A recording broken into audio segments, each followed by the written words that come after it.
ভারতে চালু হচ্ছে সিটিজেন কার্ড। এটি সবাইকে করতে হবে। ভিডিও সম্পূর্ণ মনোযোগ দিয়ে দেখুন। ভিডিওটি হেল্পফুলই হতে চলেছে। ইন্ডিয়ান সিটিজেন কার্ড, নাগরিকত্ব নিয়ে নতুন ভাবনা, সিটিজেন কার্ড চালুর পথে কেন্দ্র। 2024 এর বাজেটের পরেই শুরু হতে চলেছে ভারতবর্ষের পরবর্তী জনগণনার কাজ। তার সঙ্গেই চলবে জাতীয় জনসংখ্যা পঞ্জি এনপিআর আপডেট করার প্রক্রিয়া। তবে এবার এই প্রক্রিয়ার সঙ্গেই উকি দিচ্ছে একটি নতুন পরিকল্পনা, সিটিজেন কার্ড, সিটিজেন কার্ড।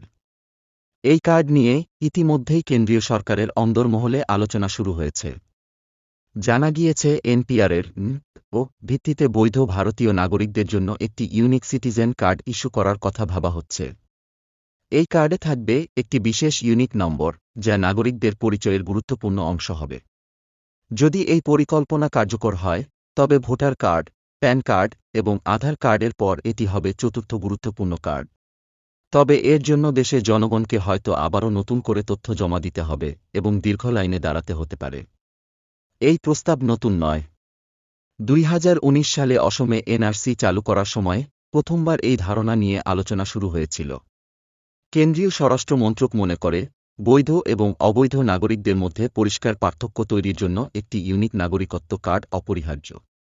যদিও এ বিষয়ে এখনও কোনো চূড়ান্ত সিদ্ধান্ত হয়নি, তবুও আসন্ন বাজেটে অর্থবরাদ্দের মাধ্যমে এই প্রস্তাবের প্রথম ধাপ বাস্তবায়িত হতে পারে। সেন্সাস ও এনপিআরের গুরুত্ব।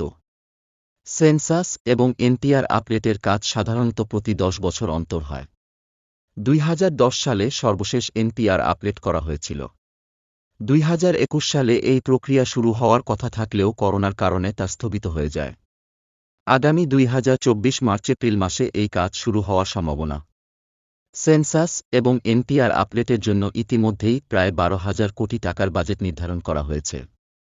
এর মধ্যে সেন্সাসের জন্য 8,705.4 কোটি এবং এনপিআরের জন্য 3,941 কোটি টাকা বরাদ্দ করা হয়েছে।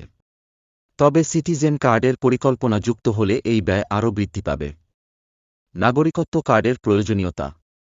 সরকারি সূত্র অনুযায়ী ভোটার কার্ড, প্যান কার্ড কিংবা আধার কার্ডকে পুরোপুরি নাগরিকত্বের প্রমাণপত্র হিসেবে গণ্য করা যায় না।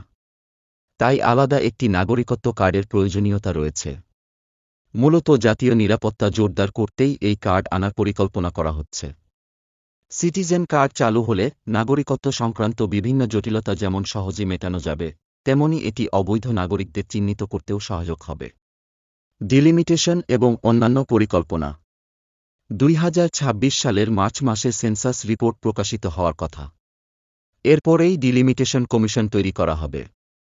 এই কমিশনের কাজ হবে লোকসভা এবং বিধানসভার আসন পুনর্বিন্যাস। এর পাশাপাশি ওয়ান নেশন ওয়ান ইলেকশন এবং অভিন্ন দেওয়ানি বিধি ইউসিসি এর মতো গুরুত্বপূর্ণ বিষয়েও জোর দিচ্ছে কেন্দ্র। মোদি সরকারের ছটি তাস। নতুন বছরে মোদি সরকারের ভবিষ্যৎ কর্মসূচি মূলত 6টি বিষয়কে ঘিরে আবর্তিত হবে। 1. Census. 2. NPR update. 3. Delimitation. 4. One nation one election. 5. অভিন্ন দেওয়ানি বিধি। 6. Citizen card. এই 6টি পরিকল্পনা মোদি সরকারের পরবর্তী মাইলফলক হতে চলেছে।